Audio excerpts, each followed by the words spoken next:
ओम शांति। 12 जून 2024 के ईश्वरीय महावाक्य। पहले एक नज़र मुरली के मुख्य पॉइंट पर। बाबा ने कहा, मूल वतन में तो कोई पाठ है नहीं। जैसे एक्टर्स घर में है तो नाटक का पाठ नहीं, स्टेज पर आने से पाठ बजाते हैं। आत्माएं भी यहाँ आकर शरीर द्वारा पाठ बजाती है। इसको कहा जाता है राजयोग। पाप को याद करने से हम सतो प्रधान बन जाते हैं। पाप तो है ही सतो प्रधान। पूजा भी करते हैं शिव की, परंतु ख्याल में नहीं है कि भगवान है। पाप बैठ पढ़ाते हैं, उनको कहा जाता है कल्याणकारी। पाप अपना परिचय देते हैं, मेरे लिंग की तुम पूजा करते थे। उनको परम आत्मा कहते थे। परम आत्मा से परमात्मा हो जाता। तुमसे मनुष्य आर्ग्यू बहुत करते हैं। बाबा के आगे भी आकर आर्ग्यू ही करेंगे, फालतू माथा खपाएंगे, फायदा कुछ भी नहीं। और फिर बाबा ने कहा, जगन्नाथ के मंदिर में तुम देखेंगे काले चित्र है। पाप कहते हैं माया जीते जगत जीत बनो, तो उन्होंने फिर जगतनाथ नाम रख दिया है। पहले पूज्य सतो प्रधान, फिर 84 जन्म लेते लेते तमो प्रधान पुजारी बन पड़ते हैं। रघुनाथ मंदिर में काला चित्र दिखाते हैं। तुम जानते हो कि शिव बाबा तो काला बनता ही नहीं, वह तो हीरा है। जो तुमको भी हीरे जैसा बनाते हैं, वह तो कभी काला बनते नहीं। उनको फिर काला क्यों बना दिया है? कोई काला होगा, उसने बैठ काला बनाया होगा। शिव बाबा कहते हैं, हमने क्या दोष किया जो मुझे काला बना दिया है? मैं तो आता ही हूँ सबको गोरा बनाने। मैं तो सदैव गोरा हूँ। ऊंच पद कैसे पाना है, वह तो बाप ने समझाया है। फॉलो फादर, जैसे इसने बाबा ने सब कुछ बाप को हवाले कर दिया। और फिर लास्ट में बाबा ने कहा, बाबा अभी भी कहते हैं तुम्हारा खान पान बीच का साधारण होना चाहिए, न बहुत ऊंच न बहुत कम। बाप ही सब शिक्षा देते हैं। रचयिता खुद ही बैठ अपना परिचय देते हैं। मैं कैसे और किस रथ में आता हूँ। भारत अविनाशी खंड है, उसका कभी विनाश नहीं होता। अविनाशी बाप अविनाशी भारत खंड में ही आते हैं। मैं आता हूँ उसमें जो पहले पहले भक्ति शुरू करते हैं। नंबर 1 जो पूज्य था, वही फिर नंबर 1 पुजारी भी बनेगा। वर्थ पाउंड तो तुम बनते हो। अभी तुम भी स्टूडेंट हो, यह भी स्टूडेंट है। यह भी बहुत जन्मों के अंत में है। और अब सुनते हैं महावाक्यों को विस्तार से। मुरली का सार है, मीठे बच्चे। बाप उस रथ में आते हैं जिसने पहले पहले भक्ति शुरू की, जो नंबर 1 पूज्य था, फिर पुजारी बना है। यह राज सबको स्पष्ट करके सुनाओ। प्रश्न है, बाप अपने वारिस बच्चों को कौन सा वर्षा देने आए हैं? उत्तर है, बाप सुख शांति प्रेम का सागर है। यही सारा खजाना वह तुम्हें विल करते हैं। ऐसा विल कर देते जो 21 जन्म तक तुम खाते रहो, छूट नहीं सकता। तुम्हें कोरी से हीरे जैसा बना देते हैं। तुम बाप का सारा खजाना योग बल से ले लेते हो। योग के बिना खजाना नहीं मिल सकता है। ओम शांति। शिव भगवान वाच। अब शिव भगवान निराकार को तो सभी मानते हैं। एक ही निराकार शिव है, जिसको सब पूजा करते हैं। बाकी जो भी देहधारी है उनका साकार रूप है। पहले पहले निराकार आत्मा थी, फिर साकार बनी है। साकार बनती है, शरीर में प्रवेश करती है, तब उनका पाठ चलता है। मूल वतन में तो कोई पाठ है नहीं। जैसे एक्टर्स घर में है तो नाटक का पाठ नहीं, स्टेज पर आने से पाठ बजाते हैं। आत्माएं भी यहाँ आकर शरीर द्वारा पाठ बजाती है। पाठ पर ही सारा मदार है। आत्मा में तो कोई फर्क नहीं है। जैसे तुम बच्चों की आत्मा है वैसे इनकी आत्मा है। बाप परम आत्मा क्या करते हैं, उनका एक्यूपेशन क्या है, वो जानना है। कोई प्रेसिडेंट है, राजा है, यह आत्मा का एक्यूपेशन है ना। यह पवित्र आत्माएं हैं, इसलिए इनको पूजा जाता है। अभी तुम समझते हो यह पढ़ाई पढ़कर लक्ष्मी नारायण विश्व के मालिक बने हैं। किसने बनाया? परम आत्मा ने। तुम आत्माएं भी पढ़ाती हो। बड़ाई यह है जो बाप आकर तुम बच्चों को पढ़ाते हैं और राजयोग भी सिखलाते हैं। कितना सहज है। इसको कहा जाता है राजयोग। बाप को याद करने से हम सतो प्रधान बन जाते हैं। बाप तो है ही सतो प्रधान। उनकी कितनी महिमा गाते हैं।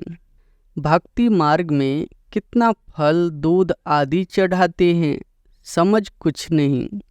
देवताओं को पूजते हैं, शिव पर दूध फूल आदि चढ़ाते हैं।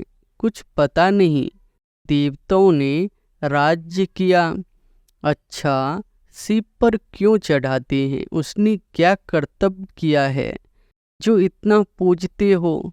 देवताओं का तो फिर भी मालूम है, वह है स्वर्ग के मालिक। उन्हों को किसने बनाया यह भी पता नहीं। पूजा भी करते हैं शिव की, परंतु ख्याल में नहीं कि यह भगवान है। भगवान ने इन्हों को ऐसा बनाया है। कितनी भक्ति करते हैं, है सब अनजान। तुमने भी शिव की पूजा की होगी, अभी तुम समझते हो। आगे कुछ भी नहीं जानते थे। उनका एक्यूपेशन क्या है, क्या सुख देते हैं, कुछ भी पता नहीं था। क्या यह देवताएं सुख देते हैं? भल राजा रानी प्रजा को सुख देते हैं, परंतु उन्हों को तो शिव बाबा ने ऐसा बनाया ना। बलिहारी उनकी है, यह तो सिर्फ राजा ही करते हैं। प्रजा भी बन जाती है, बाकी यह कोई का कल्याण नहीं करते हैं। अगर करते भी है तो अल्पकाल के लिए। अभी तुम बच्चों को बाप बैठ पढ़ाते हैं, उनको कहा जाता है कल्याणकारी। बाप अपना परिचय देते हैं। मेरे लिंग की तुम पूजा करते थे, उनको परम आत्मा कहते थे। परम आत्मा से परमात्मा हो जाता, परंतु यह नहीं जानते कि यह क्या करते हैं। बस सिर्फ कह देंगे कि वह सर्वव्यापी है, नाम रूप से न्यारा है। फिर उस पर दूध आदि चढ़ाना शोभता नहीं है। आकार है तब तो उस पर चढ़ाते हैं ना। उनको निराकार तो कह नहीं सकते। तुमसे मनुष्य आर्ग्यू बहुत करते हैं, बाबा के आगे भी आकर आर्ग्यू ही करेंगे, फालतू माथा खपाएंगे, फायदा कुछ भी नहीं। यह समझना तो तुम बच्चों का काम है। तुम बच्चे जानते हो बाबा ने हमको कितना ऊंच बनाया है। यह पढ़ाई है। बाप टीचर बन पढ़ाते हैं, तुम मनुष्य से देवता बनने के लिए पढ़ रहे हो। देवी देवता है सतयुग में, कलयुग में होते नहीं। राम राज्य ही नहीं जो पवित्र रह सके। देवी देवता थे, फिर वाम मार्ग में चले जाते हैं। बाकी जैसे चित्र दिखाए हैं ऐसे नहीं। जगन्नाथ के मंदिर में तुम देखेंगे काले चित्र है। बाप कहते हैं माया जीते जगत जीत बनो, तो उन्होंने फिर जगन्नाथ नाम रख दिया है। ऊपर में सब गंदे चित्र दिखाए हैं। देवताएं वाम मार्ग में गए तो काले बन पड़े, उनकी भी पूजा करते रहते हैं। मनुष्य को तो कुछ भी पता नहीं कब हम पूज्य थे। 84 जन्मों का हिसाब किसकी भी बुद्धि में नहीं है। पहले पूज्य सतो प्रधान, फिर 84 जन्म लेते लेते तमो प्रधान पुजारी बन पड़ते हैं। रघुनाथ मंदिर में काला चित्र दिखाते हैं, अर्थ तो उनका कुछ भी समझते नहीं। अभी तुम बच्चों को बाप बैठ समझाते हैं। ज्ञान चिता पर बैठ गोरे बनते हो, काम चिता पर बैठ काले बन पड़ते हो।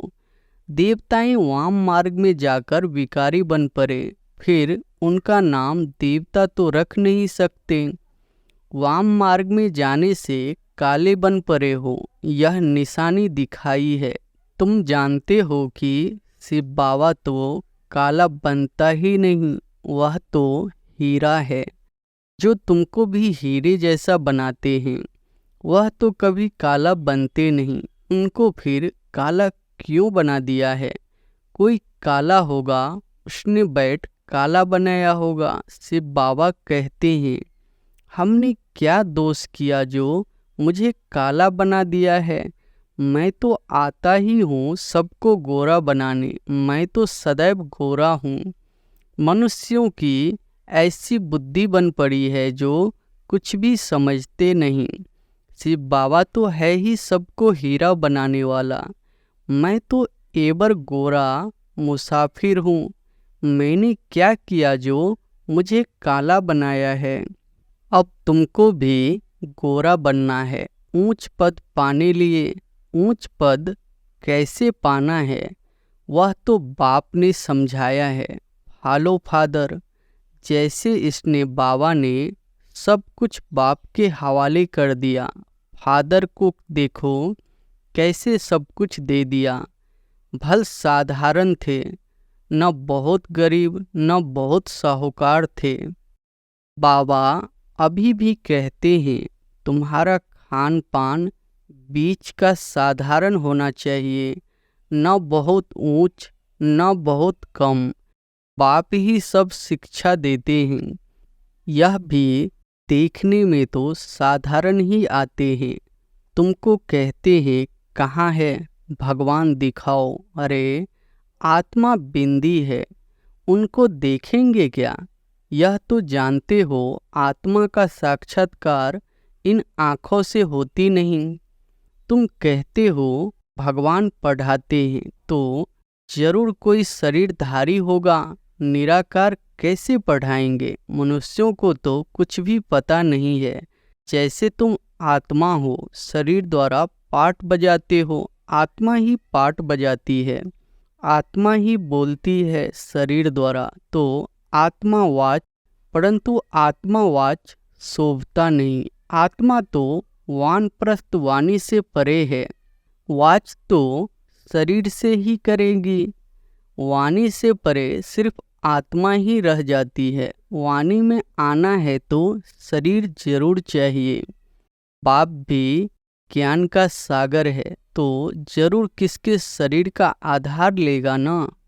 उसको रथ कहा जाता है, नहीं तो वह सुनाएंगे कैसे? बाप पतित से पावन बनाने के लिए शिक्षा देते हैं, प्रेरणा की बात नहीं, यह तो ज्ञान की बात है। वह आए कैसे? किसके शरीर में आए? आएगा तो जरूर मनुष्य में ही। किस मनुष्य में आए कोई को पता नहीं है सिवाय तुम्हारे। रचयिता खुद ही बैठ अपना परिचय देते हैं, मैं कैसे और किस रथ में आता हूँ। बच्चे तो जानते हैं कि बाप का रथ कौन सा है। बहुत मनुष्य मूझे हुए हैं, किस किस का रथ बना देते हैं। जानवर आदि में तो आ न सके। बाप कहते हैं मैं किस मनुष्य में आऊं, यह तो समझ नहीं सकते। आना भी भारत में ही होता है। भारतवासियों में भी किसके तन में आऊं? क्या प्रेसिडेंट व साधु महात्मा के रथ में आएगा? ऐसा भी नहीं है कि पवित्र रथ में आना है। यह तो है ही रावण राज्य। कायन भी है दूर देश का रहने वाला। यह भी बच्चों को पता है कि भारत अविनाशी खंड है, उसका कभी विनाश नहीं होता। अविनाशी बाप अविनाशी भारत खंड में ही आते हैं। किस तन में आते हैं वह खुद ही बताते हैं, और तो कोई जान न सके। तुम जानते हो कोई साधु महात्मा में भी आ न सके। वह है ही हठ योगी, निवृत्ति मार्ग वाले। बाकी रहे भारतवासी भक्त। अब भक्तों में भी किस भक्त में आए? भक्त पुराना चाहिए, जिसने बहुत भक्ति की हो। भक्ति का फल भगवान को देने आना पड़ता है। भारत में भक्त तो ढेर है, कहेंगे यह बड़ा भक्त है, इसमें आना चाहिए। ऐसे तो बहुत भक्त बन पड़ते हैं। कल भी कोई को वैराग आए, भक्त बन जाए। वह तो इस जन्म का भक्त हो गया ना, उसमें आएंगे नहीं। मैं उसमें आता हूँ जिसने पहले पहले भक्ति शुरू की। द्वापर से लेकर भक्ति शुरू हुई है। यह हिसाब किताब कोई समझ न सके। कितनी गुप्त बातें हैं। मैं आता हूँ उसमें जो पहले पहले भक्ति शुरू करते हैं। नंबर 1 जो पूज्य था वही फिर नंबर 1 पुजारी भी बनेगा। खुद ही कहते हैं यह रथ ही पहले नंबर में जाते हैं, फिर 84 जन्म भी यही लेते हैं। मैं इनके ही बहुत जन्मों के अंत के भी अंत में प्रवेश करता हूँ। इनको ही फिर नंबर 1 राजा बनना है। यही बहुत भक्ति करते थे। भक्ति का फल भी इनको मिलना चाहिए। बाप दिखलाते हैं बच्चों को कि देखो यह मेरे पर वारी कैसे गया, सब कुछ दे दिया। इतने ढेर बच्चों को सिखलाने लिए धन भी चाहिए। ईश्वर का यज्ञ रचा हुआ है। खुदा इसमें बैठ रुद्र ज्ञान यज्ञ रचते हैं। इसको पढ़ाई भी कहा जाता है। रुद्र शिव बाबा जो ज्ञान का सागर है, उसने यज्ञ रचा है ज्ञान देने के लिए। अक्षर बिल्कुल ठीक है। राजस्व स्वराज्य पाने के लिए यज्ञ। इसको यज्ञ क्यों कहते हैं? यज्ञ में तो वह लोग आहुति आदि बहुत डालते हैं। तुम तो पढ़ते हो, आहुति क्या डालते हो? तुम जानते हो हम पढ़कर होशियार हो जाएंगे, फिर यह सारी दुनिया इसमें स्वाहा हो जाएगी। यज्ञ में पिछाड़ी के टाइम जो भी सामग्री है सब डाल देते हैं। तुम बच्चे अब जानते हो हमको बाप पढ़ा रहे हैं। बाप है तो बहुत साधारण मनुष्य क्या जाने। उन बड़े बड़े आदमियों की तो बहुत बड़ी महिमा होती है। बाप तो बहुत साधारण सिंपल बैठा है। मनुष्यों को कैसे पता पड़े यह दादा तो जोहरी था। शक्ति तो कोई देखने में नहीं आती, सिर्फ इतना कह देते इसमें कुछ शक्ति है। बस यह नहीं समझते कि इसमें सर्वशक्तिमान बाप है, इसमें शक्ति है। वह शक्ति भी आई कहाँ से? बाप ने प्रवेश किया ना। जो उनका खजाना वह ऐसे थोड़ी ही दे देते हैं। तुम योग बल से लेते हो, वह तो सर्वशक्तिमान है ही। उनकी शक्ति कहाँ चली नहीं जाती। परमात्मा को सर्वशक्तिमान क्यों गाया जाता है, यह भी कोई जानते नहीं। बाप आकर सब बातें समझाते हैं। बाप कहते मैं जिसमें प्रवेश करता हूँ इसमें तो पूरी जंग चढ़ी हुई थी, पुराना देश, पुराना शरीर, उसके बहुत जन्मों के अंत में मैं आता हूँ। कट जो चढ़ी है वह कोई उतार न सके, कट उतारने वाला एक ही सतगुरु है, वह एवर प्योर है। यह तुम समझते हो। यह सब बुद्धि में बिठाने के लिए भी टाइम चाहिए। तुम बच्चों को बाप सब विल कर देते हैं। बाप ज्ञान का सागर, शांति का सागर है, सारा विल कर देते हैं बच्चों को। आते भी पुरानी दुनिया में है, प्रवेश भी उसमें करते हैं। जो हीरे जैसा था फिर कौड़ी जैसा बना, वो भल इस समय करोड़पति है, परंतु अल्पकाल के लिए सबका खलास हो जाएगा। वर्थ पाउंड तो तुम बनते हो। अभी तुम भी स्टूडेंट हो, यह भी स्टूडेंट है। यह भी बहुत जन्मों के अंत में है, कट चढ़ी हुई है। जो बहुत अच्छा पढ़ते उसमें ही कट चढ़ी हुई है, वही सबसे पतित बनते हैं, उनको ही फिर पावन बनना है। यह ड्रामा बना हुआ है। बाप तो रियल बात बताते हैं। बाप है टूथ, वह कभी उल्टा नहीं बतलाते। यह सब बातें मनुष्य कोई समझ न सके। तुम बच्चों बिगर मनुष्यों को कैसे पता पड़े। अच्छा, मीठे मीठे सिकिलधे बच्चों प्रति माता पिता बाप दादा का याद प्यार और गुड मॉर्निंग। रूहानी बाप की रूहानी बच्चों को नमस्ते। धारणा के लिए मुख्य सार पहली पॉइंट है, ऊंच पद पाने के लिए पूरा फॉलो फादर करना है। सब कुछ बाप के हवाले कर ट्रस्टी हो संभालना है। पूरा वारी जाना है। खान पान रहन सहन बीच का साधारण रखना है, न बहुत ऊंच न बहुत नीच। दूसरी पॉइंट है, बाप ने जो सुख शांति ज्ञान का खजाना विल किया है उसे दूसरों को भी देना है, कल्याणकारी बनना है। वरदान है, पवित्रता की गुह्यता को जान, सुख शांति संपन्न बनने वाली महान आत्मा भव। पवित्रता की गुह्यता को जान, सुख शांति संपन्न बनने वाली महान आत्मा भव। पवित्रता के शक्ति की महानता को जान, पवित्र अर्थात पूज्य देव आत्माएं अभी से बनो। ऐसे नहीं कि अंत में बन जाएंगे। यह बहुत समय की जमा की हुई शक्ति अंत में काम आएगी। पवित्र बनना कोई साधारण बात नहीं है।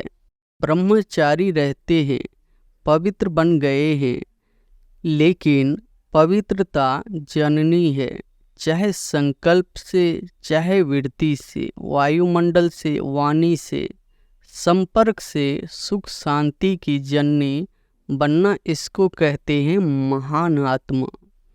स्लोगन है, ऊंची स्थिति में स्थित हो, सर्व आत्माओं को रहम की दृष्टि दो, वाइब्रेशन फैलाओ।